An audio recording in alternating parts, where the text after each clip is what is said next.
سبحان الملك المعبود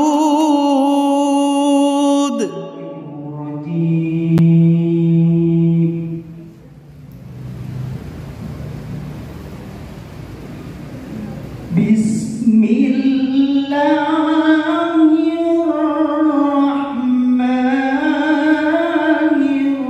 الرحيم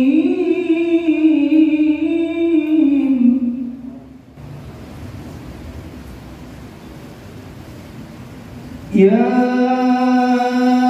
أيها الذين آمنوا كتب عليكم الصيام كما كتب على الذين من قبلكم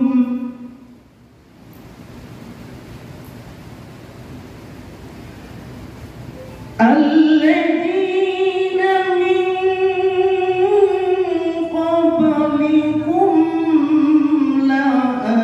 لعلكم تتقون.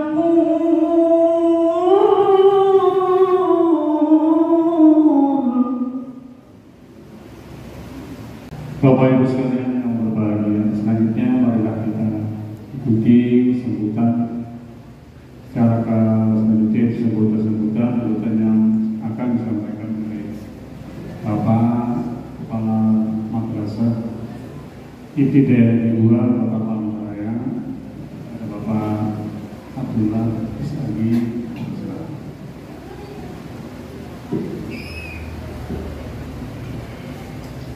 Assalamualaikum warahmatullahi wabarakatuh. Bismillahirrahmanirrahim. Alhamdulillahirabbil alamin.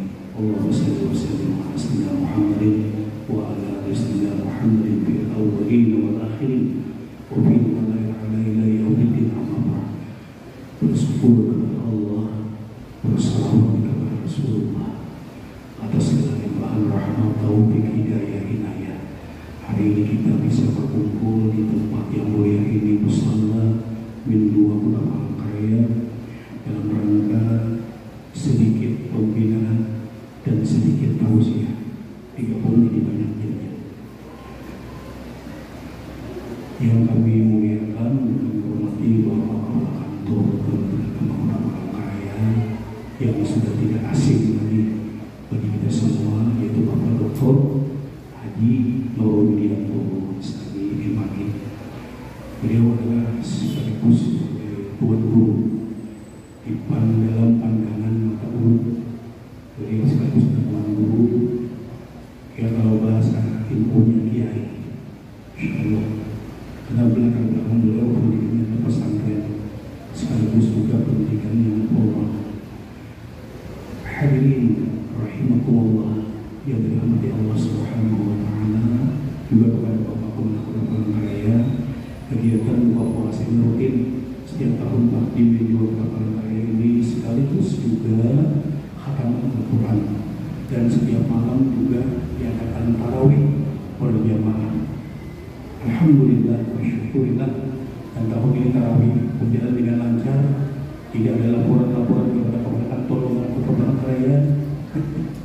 Alhamdulillah kita mengikuti arus saja, pendapat masing-masing saja, saling menghargai, saling menghormati.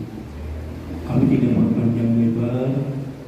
Undangan sebenarnya bukan hanya Kepala Kantor, kasih juga, dan seluruh pengawas juga diundang. Seluruh pengawas diundang juga. Kalau terlalu sering tidak datang diundang bulan minggu ini bisa saya mau kasih nanti. Gayanya aja lah. Perlu sumpah gaya Pak.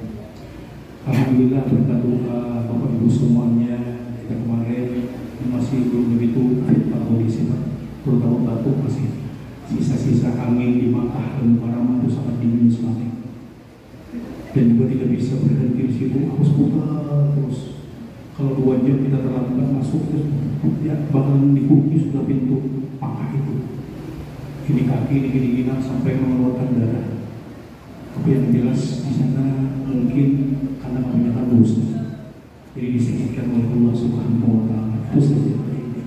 Mudah-mudahan pulang ini membawa rahmat, membawa kebaikan, dan dihapus dosa-dosanya. Itu saja harapan. Alhamdulillah, dan kami sekali lagi kepada segala panitia juga, kawan-kawan yang beberapa hari ini merencanakan acara buka puasa bersama dengan jadwal yang pulang-balik karena ada kebijakan dari pemerintah yang kita masih ragu melaksanakannya.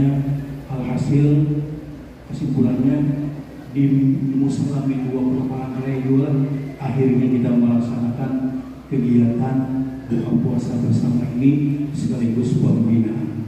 Mudah-mudahan dilancarkan oleh Allah, mudah-mudahan aman, tenang, tidak ada was-was dan sebagainya. Insya Allah nawai kita baik, niat kita baik, yaitu silaturahim, tausiah, dan juga pembinaan. Demikian, selain mohon maaf kalau ada sambutan kami yang kurang berkenan Pak Kepala Kantor, kami mohon maaf, minta ridha, minta halal, dan minta ampun.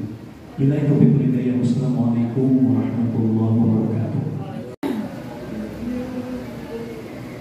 Bapak Ibu sekalian yang kami muliakan, selanjutnya marilah kita ikuti ceramah atau tausiah sekaligus pembinaan dari Bapak Kepala Kantor Kementerian Agama Kota Palangkaraya kepada Bapak Dr.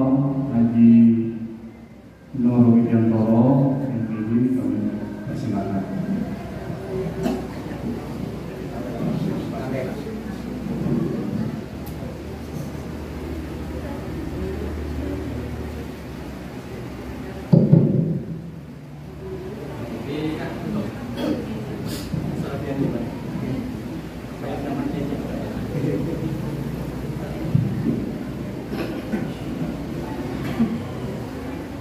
Assalamualaikum warahmatullahi wabarakatuh.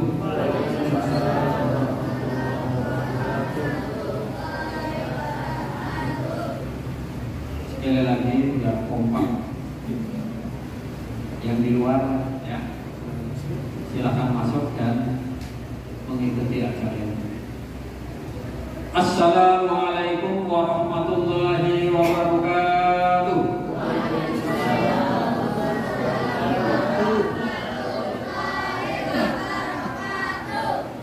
Bismillahirrahmanirrahim.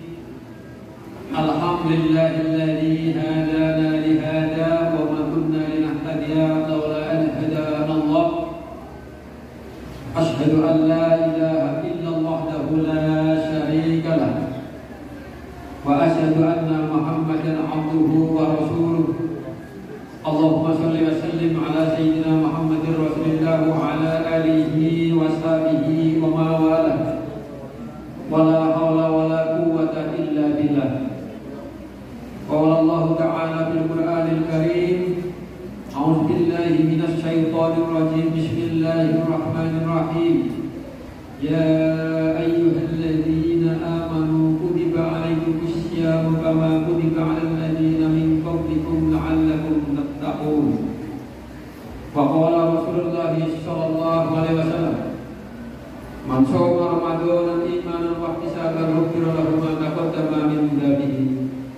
Shadaqallahul azim wa shadaqan nabiyil karim. Amma hadratil mukarramin wal muhtaramin, para alim ulama, para sahabat anbiya yang saya hormati.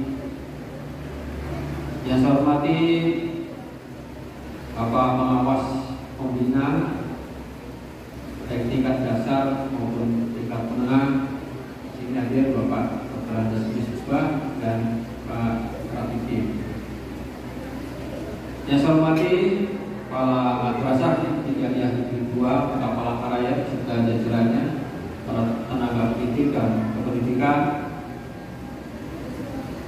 para wali peserta didik yang hadir pada hari ini, anak-anak sekalian, siswa-siswi madrasah Ibtidaiyah Negeri 2 Kota Palangkaraya yang saya cintai dan saya banggakan.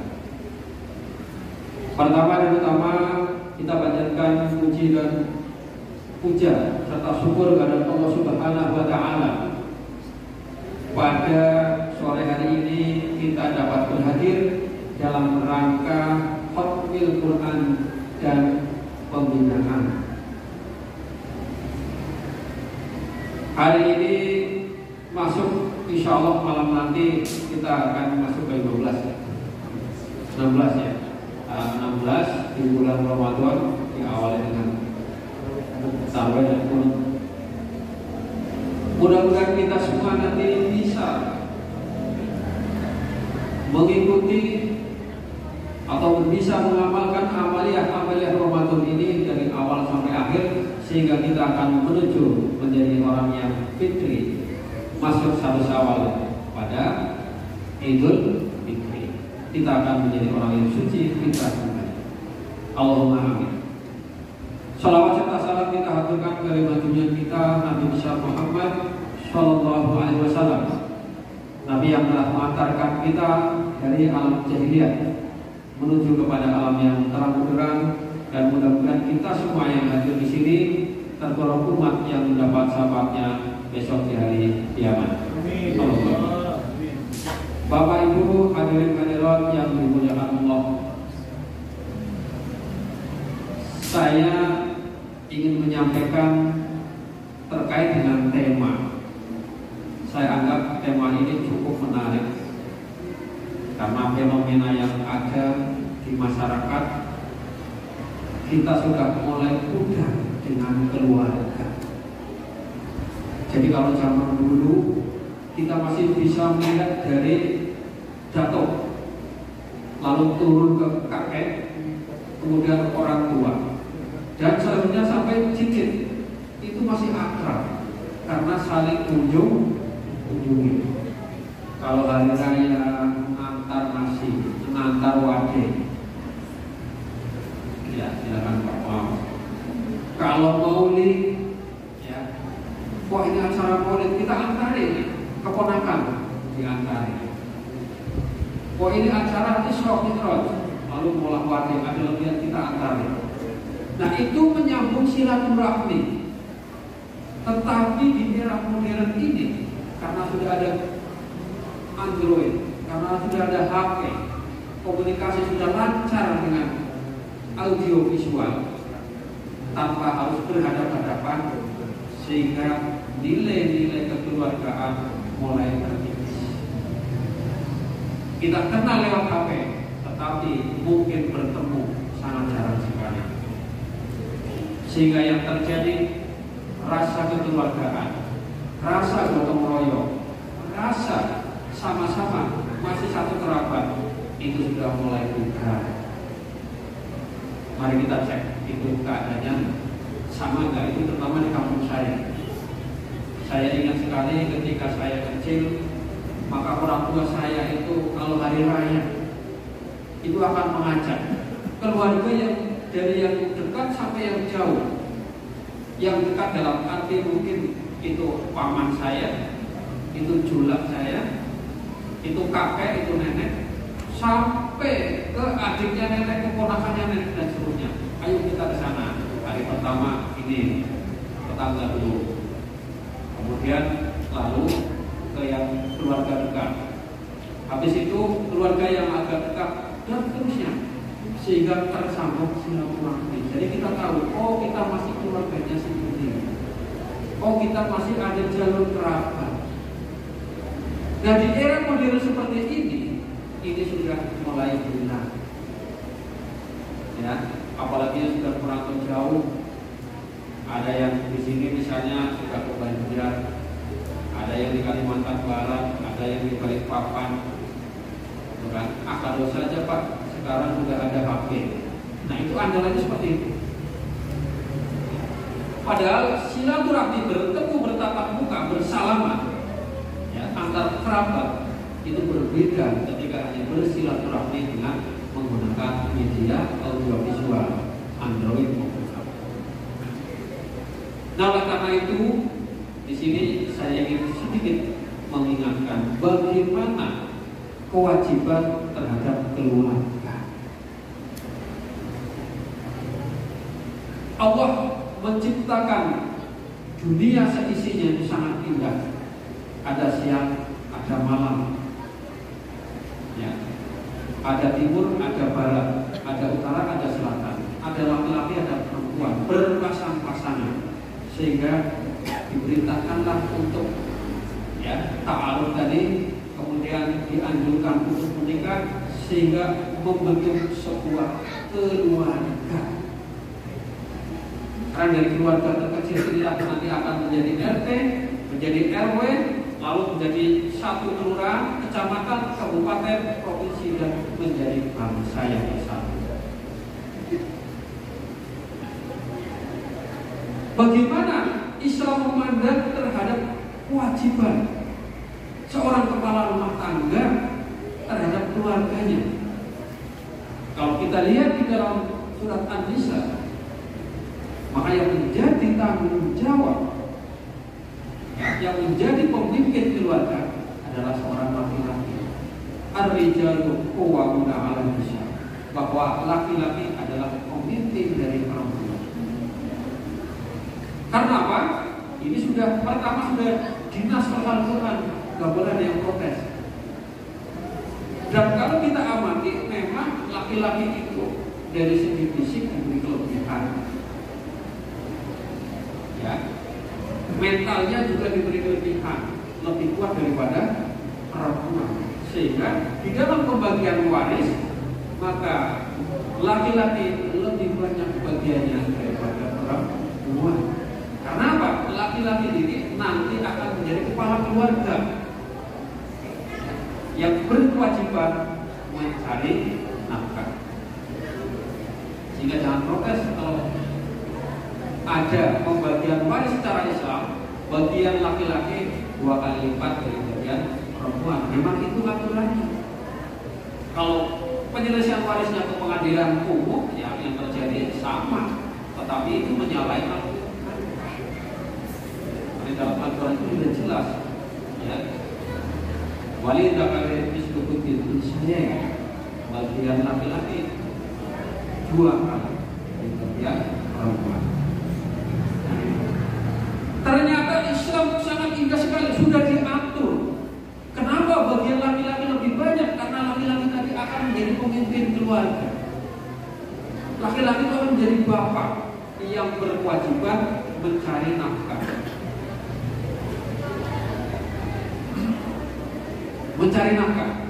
Nah, oleh karena itu, apa kewajiban seorang laki-laki terhadap keluarganya? Yang pertama, wajib mencari nafkah, baik lahir maupun batin. Nanti punya istilah nafkahnya, nafkah lahir dan nafkah batin. Itu artinya apa? Bahwa laki-laki wajib memberikan atau mencari nafkah untuk keperluan makan, rumahnya, bajunya, atau dengan kata lain sandang dan papan. Nah, di dalam mencari rezeki tadi sebagai seorang laki-laki, maka ingat, ya, carilah yang halal dan baik. Halal berubah, halal baik. Karena ada halal tapi tidak baik. Nah, ini diperintah di dalam Al-Quran yang mungkin kadang-kadang kita terlena. Jadi diperintahkan untuk mencari rezeki yang halal dan baik. Jangan dibalik, mencari yang haram aja susah Pak, apalagi yang halal. Jangan, boleh. Ya, itu adalah lakunya. Nah, kita kembali. Inilah Islam mengatur bagaimana kalau ada laki-laki akan menjadi pemimpin di dalam rumah tangga, dan dia mempunyai beberapa kewajiban. Yang pertama adalah berkewajiban mencari nafkah. Lalu ayah bapak, kami ini suami istri, gaji ulun lebih sedikit daripada mamanya, karena mungkin istrinya direktur bank, lakinya hanya honorer. Maaf kalau ada yang terjadi agak hilir, sehingga yang terjadi gaji istri mungkin sebulan 40 juta, suaminya hanya 2,5 juta. Kayak apa lupa? Nah, itu silakan diatur. Karena kalau kita kembali hukum dalam Al-Quran, yang berkewajiban mencari nafkah adalah seorang laki-laki. Karena di sini ar-rijalu qawwamuna 'alan nisa. Bagaimana mamanya tadi? Ya kalau wanita solihah maka silahkan dikabul. Anu baik, kalau namanya cinta, pokoknya kita makan bersama. Berelangan, jangan sampai ada duit laki, duit bini. Begitu gajian, ini kan gajiku 40 juta aku simpan. Aku tinggal minta lawan langit. Coba apa beda seperti itu. Gajinya suami cuma 2 juta, gaji dia sendiri 40 juta, masih meminta ke suami. Ya itu namanya kaku. Terlalu namanya tidak ada saling kerja sama. Sehingga di sini di dalam Islam silahkan yang namanya rumah tangga itu saling kasih. Makanya doanya agar menjadi keluarga sakinah, mawaddah, warahmah, saling mencintai, saling menyayangi, paham suami istri.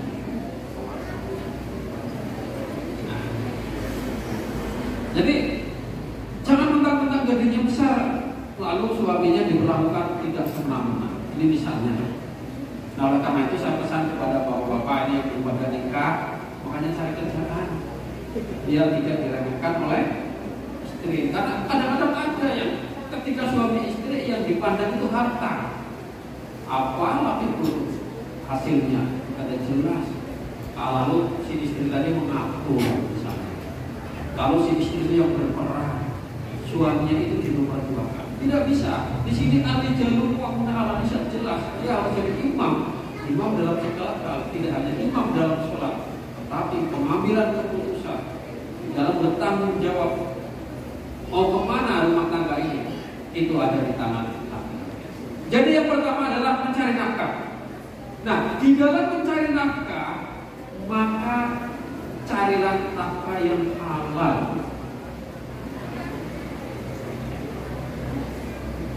Silakan Pak kasih. Ya, sini juga Pak. Penceramah dulu sebenarnya. Banyak penceramah di sini.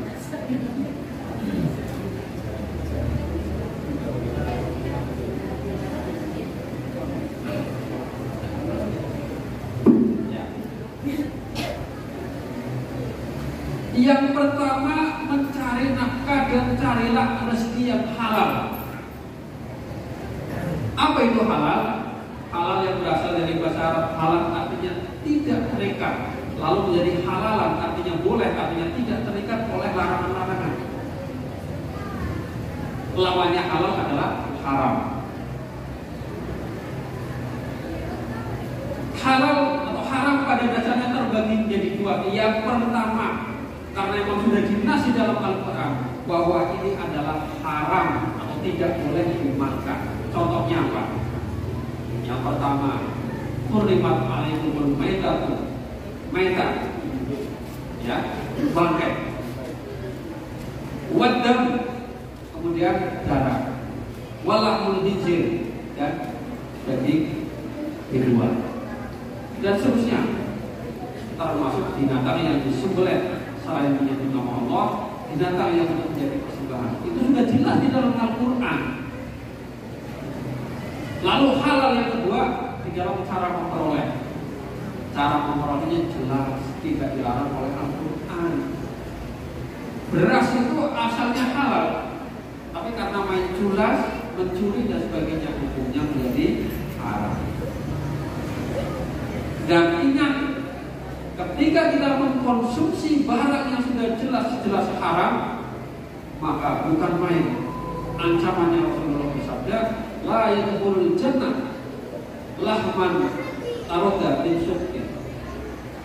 Jadi tidak akan masuk surga daging yang tumbuh dari barang yang haram tadi, dari hasil korupsi, mencuri dan sebagainya. Bagaimana kalau itu dapat uang hasil tulas kita kasihkan kepada anak istri, lalu anak kita tumbuh dagingnya, padahal nasnya sudah jelas tidak akan masuk. Jadi kewajiban suami yang pertama tadi adalah mencari nafkah, dan mencari nafkah adalah nafkah yang halal. Kemudian yang kedua, Di dalam rumah tangga, setelah berumah tangga biasanya dikaruniai anak. Ya, maka kewajiban berikutnya adalah mendidik anak dengan baik, disekolahkan di madrasah, di pesantren, sampai perguruan tinggi dan seterusnya sesuai dengan kemampuan. Sekolah di mana Pak? Sekolah umum kah sekolah agama? Menurut saya ilmu dua-duanya penting, baik itu ilmu umum ataupun ilmu agama. Silakan. Ya. Nah, oleh karena itu, alhamdulillah ini pendidik semua di FI. Al madrasah ini jelas sekolah yang berdirikan, sekolah umum berdirikan agama. Jadi umumnya dapat, agamanya dapat mengubahnya. Nanti sampaikan ke masyarakat, ya, bersosialisasi. Madrasah kita semakin baik. Karena apa? Jangan sampai olok-olokan, Pak. Menurut ilmu agama ada penting Pak. Yang penting ilmu umum. Ada bisa seperti itu. Atau sebaliknya Pak, kami hanya ingin ilmu agama saja, ilmu umum ada penting. Nggak bisa juga. Dua-duanya harus jalan. Ketika umat Islam tidak mau ada yang belajar ilmu umum, nanti seperti apa? Kita mau bicara warisan harus tahu rumusnya. Ketika bicara rinta kali misluhudil saya, bagi laki-laki bagiannya adalah 2 kali lipat perempuan. Bagaimana cara menghitungnya? Nah, itu ada pecahan nanti. Ini kalau terhijab bagiannya sekian Pak. Kalau ada anak laki-laki, ini kalau ada anak bagiannya sekian persen, kalau tidak ada anak bagiannya sekian. Ya, nah itu ada rumusnya. Bahkan disebut jelas di dalam Al-Quran di surat yang lain. Nah ini ilmu matematik yang bicara. Oleh karena itu mencari ilmu, baik ilmu umum maupun ilmu agama, semuanya sama wajib. Ilmu agama untuk menuntut ke akhirat, ilmu yang umum untuk hidup di dunia.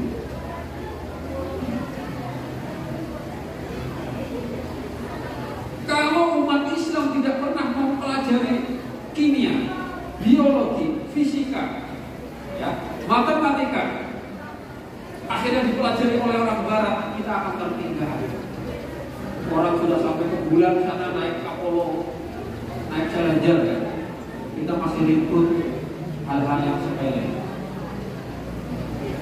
kan gitu ya.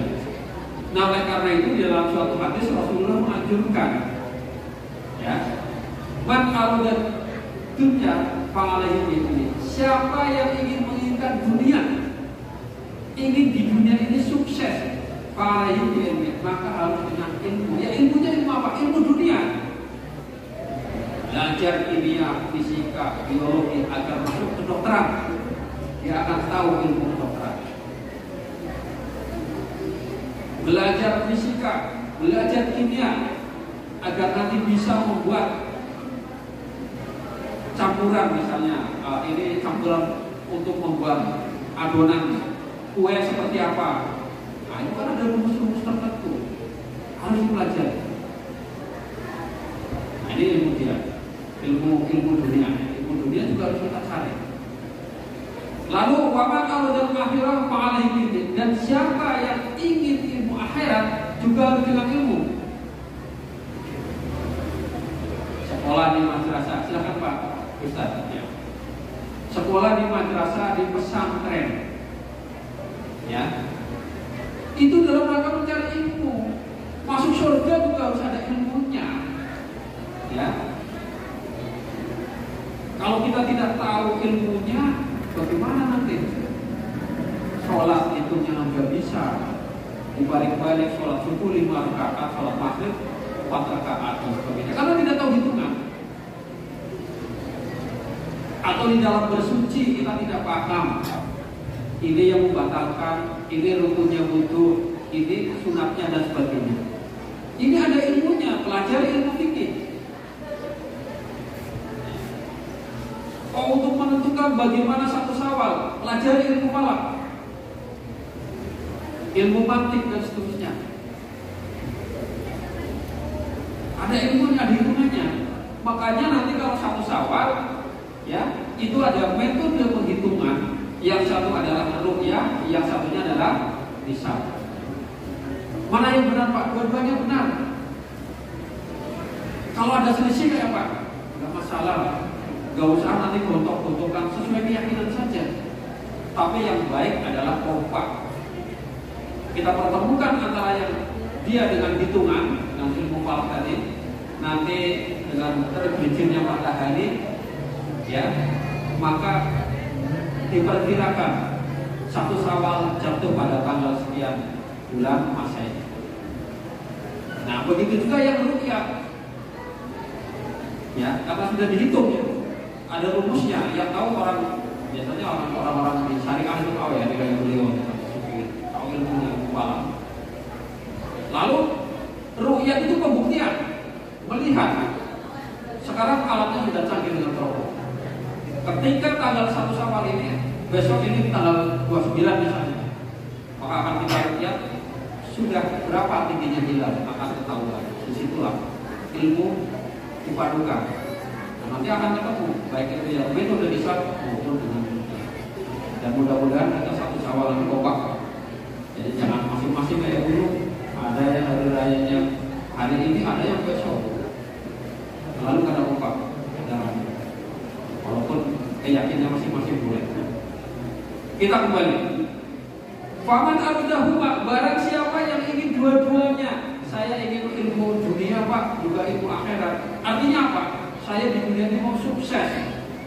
Rumahnya banyak, mobilnya banyak, kebun sawitnya di mana-mana, waletnya banyak. Tapi begini jangan banyak lah. Karena saya di rumah. Satu aja kan habis. Nah, Pak Juri pun ada wanita. Ya. Ingin sukses di dunia, harta banyak melimpah di mana-mana. Itu ada ilmunya. Kalau mau menjadi pedagang, pelajari ilmu bisnis. Dan itu ilmu dunia. Ya. Kalau mau menjadi pengusaha travel, pelajari ilmu manajemen. Karena ini pelayanan dan sebagainya. Saya Pak ingin sukses di dunia, hartanya banyak, tetapi selamat di akhirat. Yaitu ini dua-duanya. Inilah yang kita inginkan. Maka barang siapa yang menginginkan dua-duanya, Pak alaihi itu juga dengan ilmu, tidak sembarangan. Makanya ilmu harganya mahal. Nah, jadi sebagai seorang pemimpin rumah tangga, tugas yang kedua adalah memberikan pendidikan kepada anak-anaknya secara layak, menyekolahkannya ya sesuai dengan kemampuan. Kalau perlu sampai perguruan tinggi S1, S2, S3 dan seterusnya. Nah, selanjutnya yang tidak kalah penting, yang ketiga sebagai kewajiban dari seorang pemimpin rumah tangga adalah mengarahkan keluarganya tadi, baik anaknya, istrinya dan sebagainya, untuk berakhlakul karimah. Ini penting. Karena ketika akhlakul karimah terbentuk di dalam sebuah rumah tangga, insya Allah nanti akan terjadi saling pengertian. Yang istri juga tidak terlalu kultur, ya, karena sudah dibekali dengan akhlak yang terpuji tadi. Kalau gaji suami hanya 4 juta sebulan, ya harus bisa ngatur istri tadi. Istri gak ada penghasilan, suami hanya bekerja sendirian, dapatnya 4 juta. Kalau bisa ya 1 bulan 3 juta dihabiskan, yang 1 juta ditabung. Mestinya istri seperti itu. Jangan terbalik. Penghasilan 4 juta, melirik tetangga yang hasilnya 15 juta kan lain. Nah di sana Pak, kulkasnya hanya 2 lagi, mesin cucinya hanya, ruangannya seberataan pakai AC. Dia melihat orang yang penghasilannya berlipat-lipat. Nah itulah suami harus berikan pengertian. Anu dengar, tolonglah kita kalau melihat jangan terlalu ke atas, nanti bisa jatuh. Ada lubang, kita tahu. Kalau terhadap ilmu boleh. Oh, si A ini S1, aku harus S2. Boleh berlomba-lomba seperti itu. Si A itu sudah S2, aku ketinggalan, aku mau S3. Boleh. Tetapi terhadap harta tidak boleh seperti itu. Karena orang yang seperti itu, tetangganya punya mobil, rasanya panas. Waduh, rasanya pegawai seorang aja lah. Tahu-tahu bukan Avanza baru, aku ngelatih diri pegawai atau isi mobil. Nah, sudah sudah. Jangan-jangan korupsi lagi. Nggak boleh seperti itu. Ya, tidak boleh seperti itu. Jangan melihat masalah harta pada orang lain itu ke atas, nanti bisa berbahaya. Sehingga di dalam Islam mari berqanaah. Ya, syukur sebagai kunci. Rasa syukur itu kunci. Ini keluarga ya. Saya sendiri juga, ya alhamdulillah. Saya bilang kalau nanti ada tetangga yang punya mobil 3, kita syukuri. Justru kalau misalnya kita kepepet bisa numpang. Kalau nggak seperti itu, jangan masa-masa panas. Nah, gitu ya. Jadi harus kita syukuri. Waduh, bagusnya selamat kah? Bagus banget mobilnya. Itu jangan malah dicurigai. Kamu korupsi kalau nggak. Rezeki sudah ada yang mengatur. Rezeki sudah ada yang mengatur. Kita lanjutkan. Jadi berikan pemahaman kepada keluarga kita tentang akhlakul karimah. Akhlakul karimah. Kalau ingin menjadi keluarga yang sakinah mawaddah warahmah, maka itu adalah kunci. Makanya jangan lupa didiklah anaknya, masukkan ke pesantren, masukkan ke madrasah. Insya Allah akan diajari dengan akhlakul karimah. Nah, yang terakhir, ini kita berapa menit Pak? Gak ada capek. Terakhir, ya, sudah mau habis. Kewajiban sebagai seorang pemimpin rumah tangga adalah menjauhkan diri dan keluarganya dari maksiat. Apa itu maksiat? Maksiat itu kalau kita lihat dalam bahasa fikih, ya, dalam bahasa fikihnya maksiat itu adalah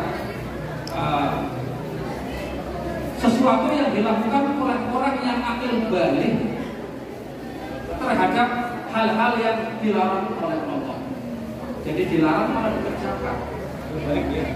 Akil balik. Kalau masih kanak-kanak ya kita arahkan. Karena yang terlepas dari hukum itu ada 3. Pertama adalah anak-anak sampai dewasa, kan begitu ya. Orang tidur sampai bangun, orang gila sampai subuh. Hati-hati kalau ada orang gila, bila dia mukul, kita nggak bisa menutup Pak. Itu orang gila di banyak pelah kita dicatutnya, kita kepala kita. Yang disalahkan kita. Karena kamu bunyi seperti itu. Jadi meninggalkan apa yang diperintahkan Allah, sebaliknya ya melanggar apa yang dilarang oleh Allah. Jelas-jelas bulan Ramadan diwajibkan puasa, malah dia merokok di tengah jalan sambil putar-putar. Itu namanya tidak menghormati. Oh, kita kan harus menghormati, boleh Pak, tapi sana juga harus menghormati. Hormatilah juga orang yang berpuasa. Nah, seperti itu. Menjauhi dari hal-hal yang maksiat. Nah, itulah Bapak sekalian, kewajiban sebagai seorang pemimpin rumah tangga di dalam Islam disebutkan ar-rijalu qawwamuna 'alan nisa. Maka sebagai seorang laki-laki harus siap menjadi orang yang bertanggung jawab terhadap keluarga. Jangan sampai laki-laki cengeng. Wah, aku hendak mengincar si A ini orang kaya. Lalu setelah jadi suaminya dia nggak mau bekerja. Nanti ketahuan Pak, nggak nih berapa itu. Nah, oleh karena itu Islam mengajarkan, karena laki-laki adalah pemimpin perempuan, pemimpin rumah tangga, maka itu diberikan hak warisnya juga 2 kali lipat. Ya, 2 kali lipat. Karena dia akan menjadi pemimpin. Kalau perempuan kan nanti akan dipimpin oleh laki-laki yang sudah mendapat 2 kali lipat. Adil, Islam itu adil. Karena ini perintah Al-Quran. Bapak Ibu yang dirahmati, demikian sekali lagi ini bukan buka bersama kepala MT ya. Jadi ini bunyinya adalah pembinaan. Nah, yang terakhir saya harapkan semua guru agar kompak, semua yang ada di sini ada komando. Kalau ada masalah, ada kepala madrasah, ada kasih, ada saya. Silahkan dibicarakan, ada pengawas ya saya. Jangan main medsos, main lapor. Hari ini ada yang melaporkan, tapi itu belum tentu benar. Kalau tidak benar, namanya fitnah. Al-fitnah itu asal minal qatl. Fitnah itu lebih kejam daripada pembunuhan. Jadi ada yang melaporkan juga, tapi masih belum tentu benar. Kalau belum benar, kalau nanti di cross check tidak benar, itu bisa fitnah. Bahkan kalau sudah fitnah, dia akan berdosa. Bukan seperti itu ya. Kalau ketemu orangnya berbalik dosanya sana. Nah, hati-hati. Sekali lagi saya minta kepada semuanya, kepada guru, kalau ada apa-apa silahkan dimusyawarahkan. Tidak segan-segan, tidak usah segan, malu, sumpah dan sebagainya. Datangi kepala madrasah, konsultasikan kasih dan pengawas, ke saya juga boleh. Silakan. Ini tidak salah. Demikian yang dapat saya sampaikan. Mohon maaf. Wassalamualaikum warahmatullahi wabarakatuh. Subhanallah.